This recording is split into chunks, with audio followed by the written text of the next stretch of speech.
오늘이 우리 교회 설립 10주년 기념 주일입니다.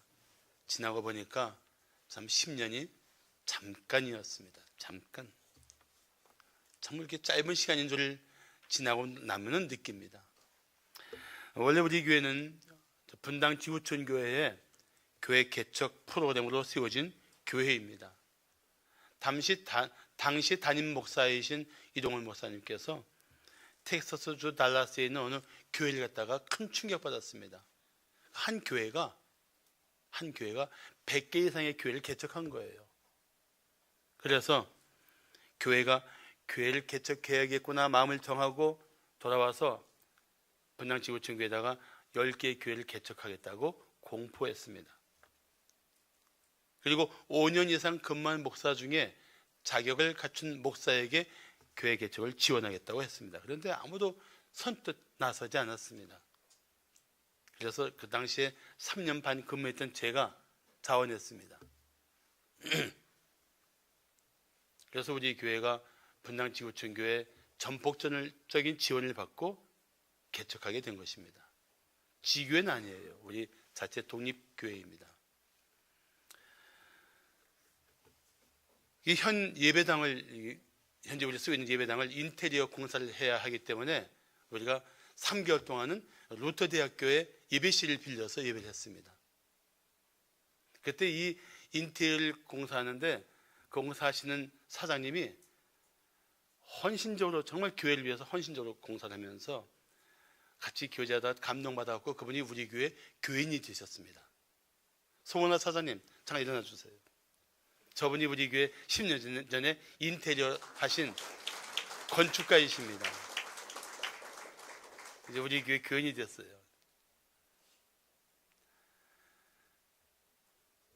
그래서 루터대학교에서 2007년 3월 4일 날 첫 예배했습니다. 그 첫 예배 때는 어린아이부터 어른까지 다 한 자리에서 예배를 했습니다. 끝나면 성도들이 정성껏 싸운 음식을 풀어서 만찬을 나누었습니다. 3개월 동안 그렇게 했습니다. 인테리어 공사 끝나고 우리가 이 자리에 2007년 6월 24일 날 첫 예배를 했습니다. 그러면서 설립 예배를 했습니다. 그래서 우리가 설립 예배를 지금 매년 6월 넷째 주로 정하고 있는 것입니다. 개척 후에 5년 동안 교회는 정말 놀랍게 부흥했습니다. 깜짝 놀랐어요. 저도 놀랐고 주위도 다 놀랐습니다. 그런데 우리가 이제 5년 후에 여기를 나와서 앞에 땅 1000평을 사서 교회를 건축하려고 하는 시점에 이 건물이 경매로 넘어갔습니다. 성도들이 떠났습니다. 마치 교회 건물이 경매받은 것처럼 소문이 나면서 새로운 교회 등록이 완전히 멈춰버렸어요. 고통스럽고 힘겨운 시간이었습니다. 그런데 그런 뜻하지 않은 엄청난 소용돌이 속에서 하나님이 우리 교회에 베풀어 주신 은혜는 우리가 겪는 고통보다 훨씬 크고 놀라웠습니다. 게다가 하나님은 정말 하나님 앞에 헌신한 하나님의 사람들을 보내주셨습니다. 어느 날 새로 오신 분에게 제가 이런 질문을 했습니다. 우리 교회가 경매받은 건물에 있는 것을 알고 오셨나요? 그분이 웃으면서 이렇게 대답했습니다. 예, 다 알고 왔습니다. 지금 저기서 예배하고 계세요. 다 알고 왔다는 것입니다. 교회가 어려운 형편에 있어 도망가고 싶은 때 오히려 하나님이 이끌어 주셨다고 오셔서 열심히 교회를 섬기신 거예요.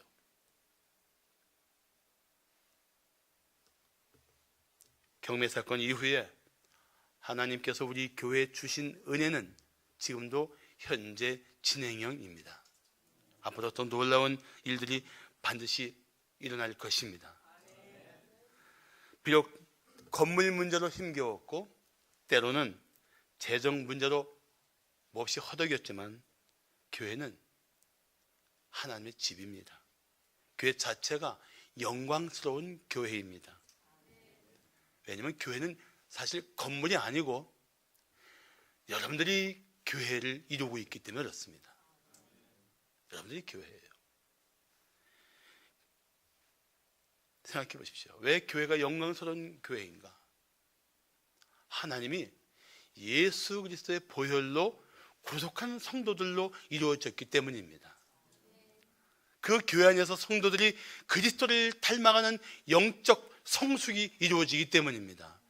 그 교회를 통해서 하나님의 나라가 온 땅에 확장되기 때문입니다. 자, 그렇다면 교회가 영광스러운 공동체가 되기 위해서 어떻게 해야 할까요? 첫째, 그리스도의 고난에 동참해야 합니다. 이런 글이 있습니다. 교회에 안고만 빼먹고 교회의 유익만 즐기려는 그 마음에는 결코 사랑으로 역사하는 진정한 믿음은 자리 잡을 수 없다. 주를 사랑하고 주를 하나님을 경외하는 마음이 어떻게 그 안에 싹 틀 수 있을까? 한 교회에 몸을 담았다면 자신이 몸 담은 교회를 위해서 헌신하고 희생하는 것을 기뻐해야 한다. 근데 요즘 시대가 그렇지 않다는 것입니다. 성도는 그리스도의 몸된 교회의 지체입니다. 교회를 사랑하는 것은 교회의 머리 되시는 그리스도를 사랑하는 것이고, 교회를 사랑하는 것은 그 은혜를 입은 다른 성도들을 사랑하는 것입니다. 그게 교회 사랑이에요. 교회를 위해 헌신하는 것은 그리스도를 위한 헌신이고, 그리스도의 몸된 교회를 세우는 헌신인 것입니다.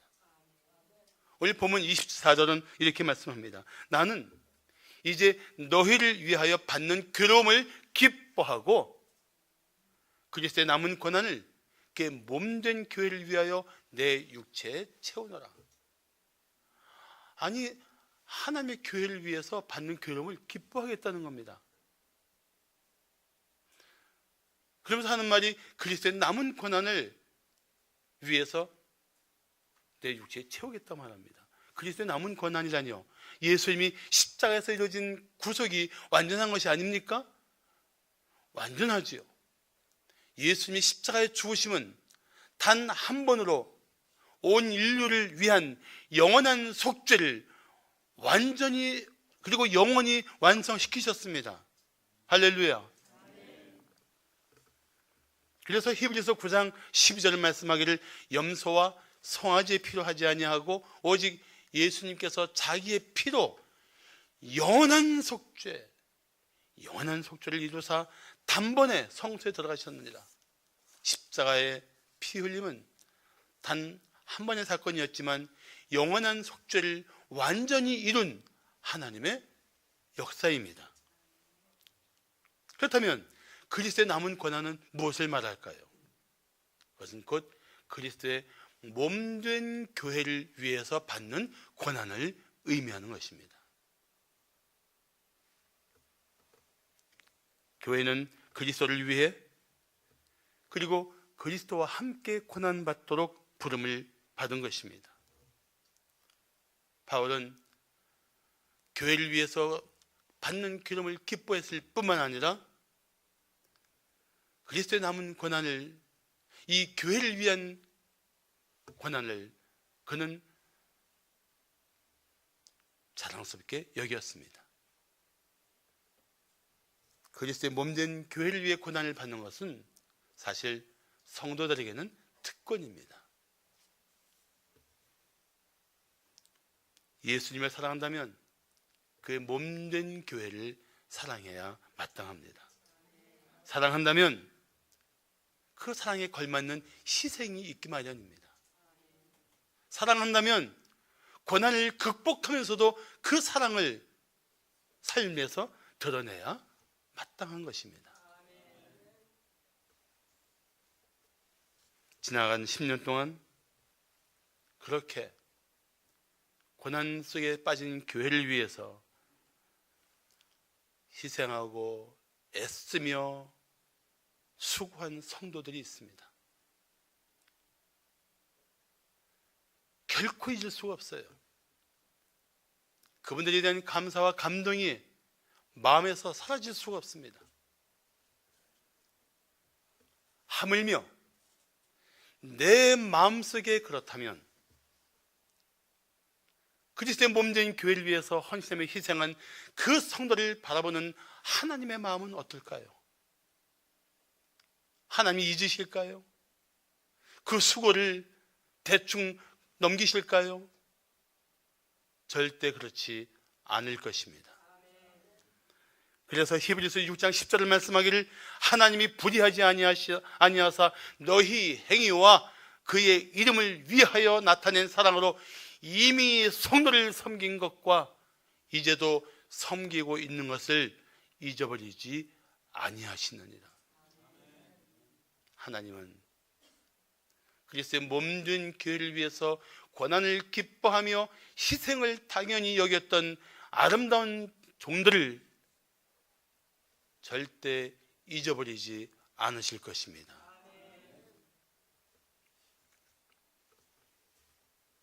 그래서 25절은 이렇게 말씀합니다. 내가 교회의 일꾼 된 것은 하나님이 너희를 위하여 내게 주신 직분을 따라 하나님의 말씀을 이루려 함이니라.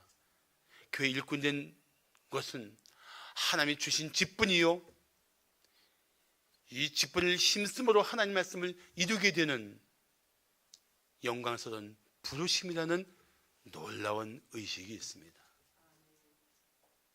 우리 장로님들, 안수집사님들, 권사님들, 마을장, 목자, 교육목자, 팀장님들, 또 각 부서에서 일하는 우리 찬양대와 예배 안내팀 과 주차 봉사팀, 주방 식구들 모든 사람 다 이 직분을 통해서 하나님이 주신 이 직분을 통해서 하나님의 뜻을 이루고 하나님의 교회를 세우는 아름다운 동역이 이루어지기를 축복합니다. 교회가 영광스러운 공동체가 되려면 어떻게 해야 할까요? 둘째, 복음의 영광을 드러내야 합니다. 교회가 해야 할 중요한 일들이 있지만 그 중에 결코 놓칠 수 없는 중요한 일이 있습니다. 그리스도의 복음을 전하는 것입니다. 교회가 잠잠하면 세상 사람들은 복음을 듣지 못할 것입니다. 언젠가 어느 성도가 제게 이런 말을 했습니다. 전 전도는 못하지만 그냥 제가 열심히 살아서 그리스도인들이 어떻게 사는가를 보여주고 싶어요. 맞는 말이지만 한편으로는 아쉬움이 있습니다. 무엇일까요? 복음은 선포되어야 합니다. 우리 삶을 바탕으로 입술로 전해져야 합니다. 이 세상은 갈수록 죄에 깊이 빠져들어갑니다. 죄를 미워합니다. 심지어 죄악된 생활을 자랑합니다. 갈수록 사람들은 끔찍한 죄에 대한 분별력을 잃어버리고 있습니다. 과학은 발달하는데, 삶은 편리해지는데, 교육은 더 풍성해지는데, 죄는 더 크고 강렬해집니다.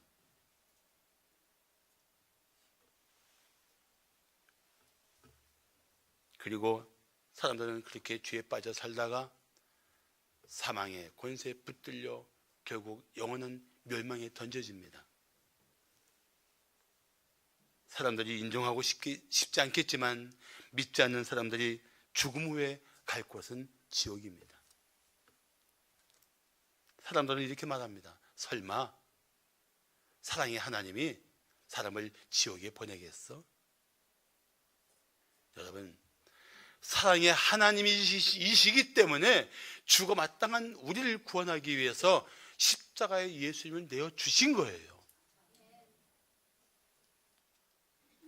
하나님의 사랑이시기 때문에 우리가 지옥에 가지 않도록 예수에게 우리 죄를 다 맡기시고 담당시키시고 믿는 자를 구원하기를 원하시는 겁니다. 사랑은 그것으로 충분합니다. 그러나 잊지 마십시오. 하나님은 의로운 하나님이십니다. 죄를 미워하시며 죄는 반드시 형벌하십니다. 그런데 그 진리를 붙들고 있고 그 복음을 갖고 있는 교회가 잠잠하면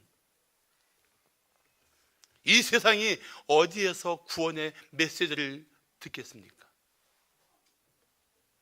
세상은 사람들을 지속적으로 죄악으로 이끌 뿐입니다. 돈만 있으면 된다는 의식,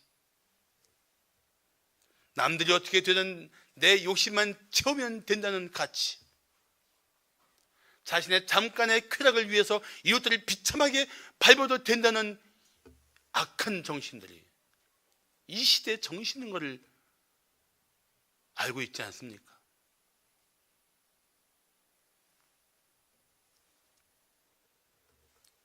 교회 침묵이 주는 결과를 적당히 넘길 때가 아닙니다.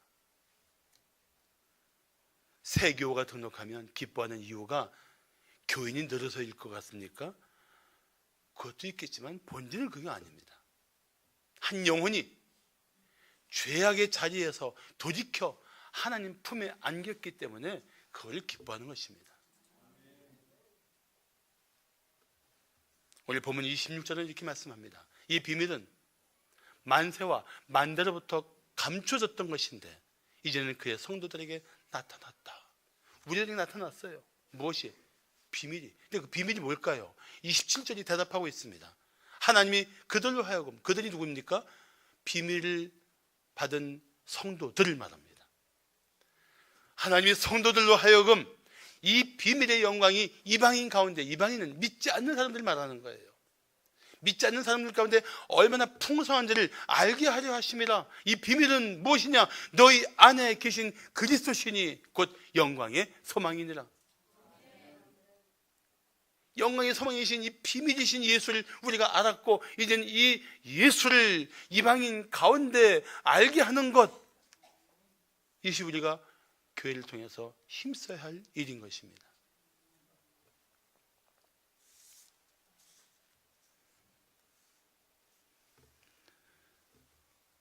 그리스도를 통해서 교회가 세워졌습니다.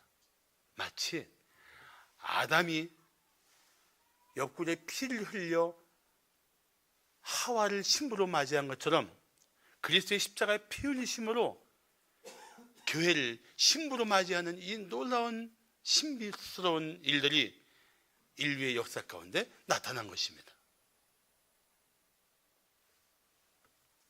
그러므로 우리는 복음의 영광을 드러내는 교회가 되어야 합니다. 그래야 영광스러운 교회가 될 것입니다. 세상을 향한 교회의 침묵은 재앙입니다. 우리가 믿는 자를 구원하는 복음의 능력을 믿는다면 이웃에게 복음을 전해야 합니다. 그래야 교회의 영광이 이 어둠을 헤치고 인류 가운데, 이웃 가운데 드러나게 될 것입니다. 마지막으로 교회가 영광스러운 공동체가 되려면 어떻게 해야 할까요? 셋째, 성도의 성숙을 힘써야 합니다. 여러분, 교회는 여러분들이 교회예요. 기흥지구촌교회를 이루는 실제적인 교회를 이루는 분들이 바로 여러분들입니다. 교회가 성숙한다는 것은 다시 말하면 여러분들 한 분 한 분의 믿음이 성숙하고 삶이 그리스도를 닮아가는 영적 성장이 있다는 것입니다. 그게 교회 성숙이에요. 교회 안에는 세 종류의 교인이 있습니다. 첫째, 비록 교회에 나오지만 아직 예수를 믿지 않는 교인이 있어요.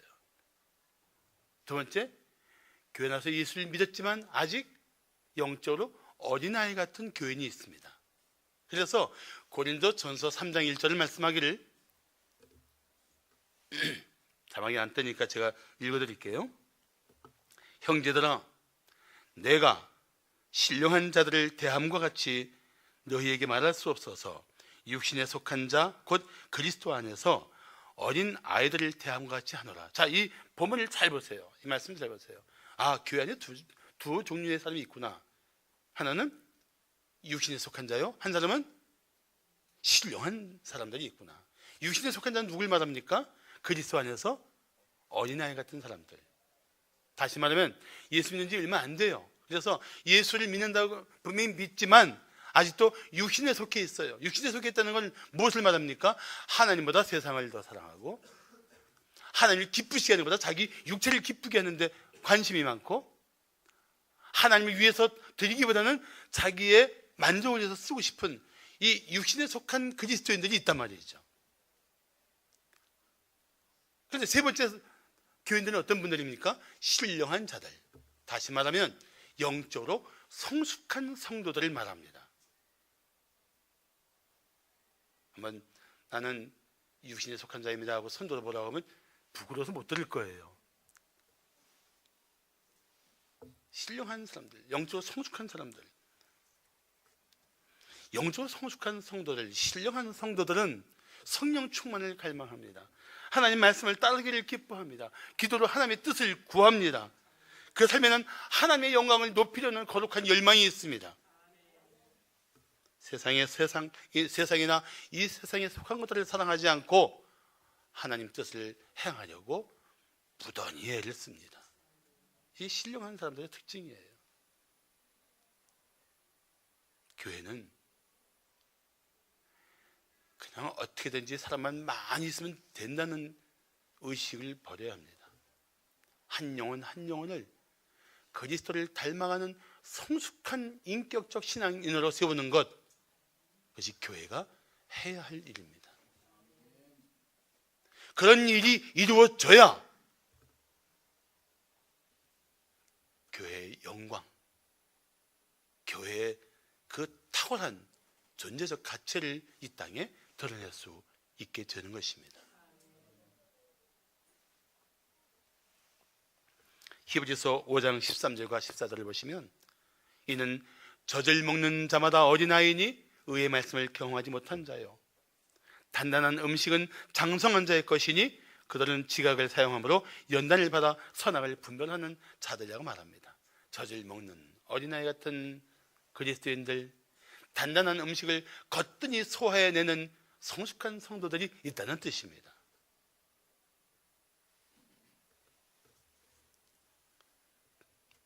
교회는 예배 가운데 또 제자 훈련과 세미나와 교육을 통해서 성도들이 정말 예수를 닮아가는 인격적인 그리스도인들이 되도록 세워나가야 합니다. 여러분들 그런 일들을 위해 힘써야 돼요. 교회가 하자면 따라오세요. 시편과 함께 시작하고 잠언과 함께 잠들자면 그렇게 깨시고 그렇게 주무세요. 교육이 있다면 받으세요. 세미나에 있으면 참석하세요. 모이기를 힘쓰고 기도하는 자리에 힘써 나오시면 그런 하나하나의 말씀과 기도의 삶을 통해서 영적으로 성숙해가는 변화가 반드시 나타날 줄로 믿습니다. 힘써야 돼요. 교회를 떠나서 혼자 신앙생활을 하면은 영적 성숙이 있을 수가 없습니다. 편하기는 하겠죠. 자기 마음대로 살 수 있는 삶은 가능하겠죠. 그러나 하나님이 원하시는 삶, 성경이 말씀하시는 뜻을 따라 살기는 혼자서는 버거워요. 안 됩니다. 그래서 28절에 말씀하기를 우리가 그리스도를 전파하여 각 사람을 권하고 모든 지혜로 각 사람을 가르침은 각 사람을 그리스도 안에서 완전한 자로 세우려 함이니, 이 말씀을 잘 보세요. 우리가 예수님을 전파합니다. 그리고 한 사람 한 사람을 권하고 가르칩니다. 목적이 뭐라고요? 그리스도 안에서 완전한 자로 세우기 위해서. 여기서 완전한 자라는 뜻은 퍼펙트한, 아주 흠이 하나도 없는 완전 무결한 사람을 말하는 게 아니에요. 원래 의미를 보면은 mature, 성숙한 사람을 말합니다. 성숙한 사람. 우리는 예수님 맞이할 때까지 계속 성장해야 될 사람들이에요. 성숙한 그리스도인들을 세우는 것, 그걸 위해서 예수를 전파하고 권하고 가르치는 거예요. 권한다는 말은 성경 원어로 보면 훈계한다 하는 의미가 있습니다. 또 권면하다 이런 의미가 있어요. 그 원어를 더 정확하게 분석하면 마음을 고정시킨다, 세상의 유혹이나 죄 때문에 흔들거리지 않고 마음을 딱 고정시키도록 훈계한다, 고면한다, 그런 뜻이에요.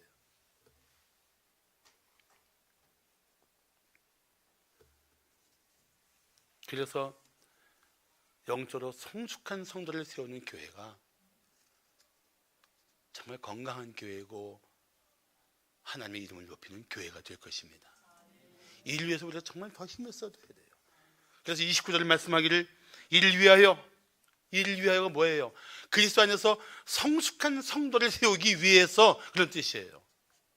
이를 위하여가 뭐라고요? 그리스도 안에서 성숙한 성도를 세우기 위해서 나도 내 속에서 역사하시는 능력을 따라 힘을 다하여 수고하노라. 성령의 역사를 따라 힘을 다하여 수고하는 하나님의 사람들을 통해서 교회 안에 영적 성숙이 일어나야 합니다. 우리 힘으로 우리 지혜를 할 수 없지만 성령의 능력을 주시면 우리가 그 능력을 따라 할 수 있습니다. 성령의 지혜를 주시면 그 지혜를 따라 할 수가 있습니다. 그래서 성숙한 성도를 세우는 교회가 되기를 축복합니다. 미국의 튜리안 차비진 목사는 그가 쓴 책 더 크리스찬에서 이런 말을 했습니다. 하나님은 죄인을 구원하실 때 각 사람을 개인적으로 구원하시되 그들을 교회 공동체 안으로 이끄신다. 따라서 믿음의 형제 자매가 서로 모른 채 살아가는 것은 결코 하나님의 뜻이 아니다. 그리스도의 몸을 떠나서 머리이신 그리스도와 관계를 맺을 수 있다고 말씀하는 구절은 성경에 어디에도 없다. 하나님과 진정한 관계를 맺고 있다면 다른 성도들과 진정한 관계를 맺을 수밖에 없다. 그리스도의 몸을 무시하는 것은 곧 그리스도를 무시하는 것이며 그 몸에서 떨어져 나오는 것은 그리스도에게서 분리되는 것이다. 굉장히 귀를 기울여 들어야 될 메시지예요. 교회 안에서의 이 공동체적 신앙 훈련과 연단이 없이는 그리스도를 사랑하며 그리스도를 따르며 그리스도의 사람답게 살 수 없다는 것입니다.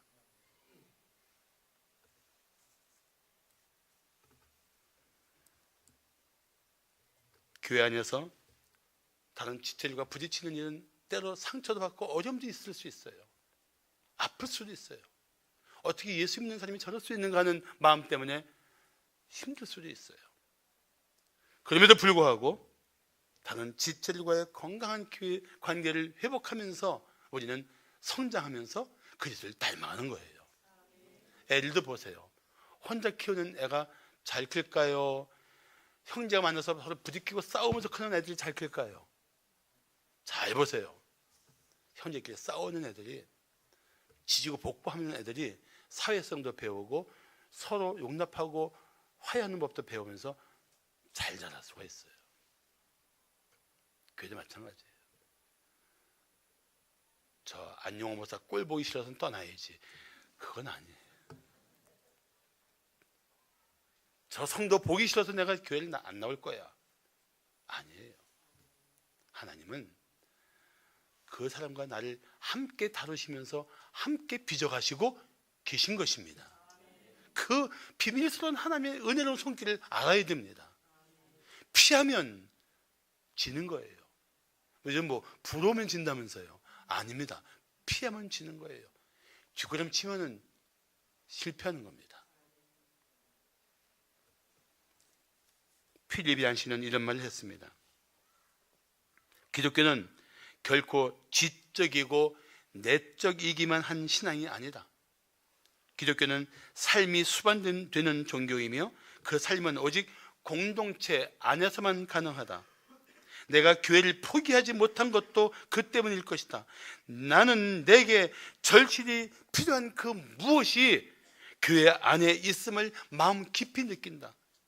잠시 교회를 떠나 있을 때면 고통받는 쪽은 언제나 나였다. 필립이안 씨의 간증이에요. 요즘은 안 쓰지만 우리 어릴 때만 해도 조개탄이라는 갈탄을 날려 많이 썼습니다.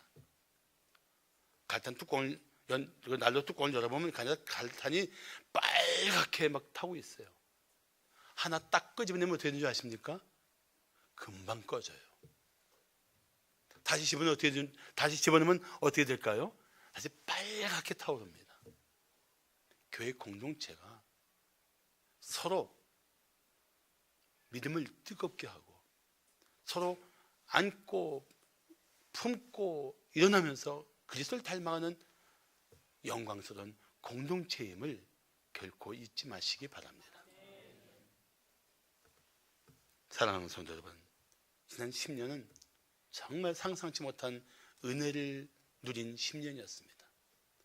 앞으로도 또 놀라운 은혜 가운데 우리 교회는 성장하고 성숙할 것입니다. 우리가 외치는 표 그대로 은혜를 누리고 소망을 나누는 교회로서의 역할을 하게 될 것입니다. 여러분들이 주님을 사랑하듯이 교회를 사랑하고 주님을 위해 헌신하듯이 그리스도의 몸된 교회를 위해서 헌신하면 우리는 함께 이 땅에 주님의 영광을 드러내는 교회를 이루게 될 것입니다. 기도하시겠습니다.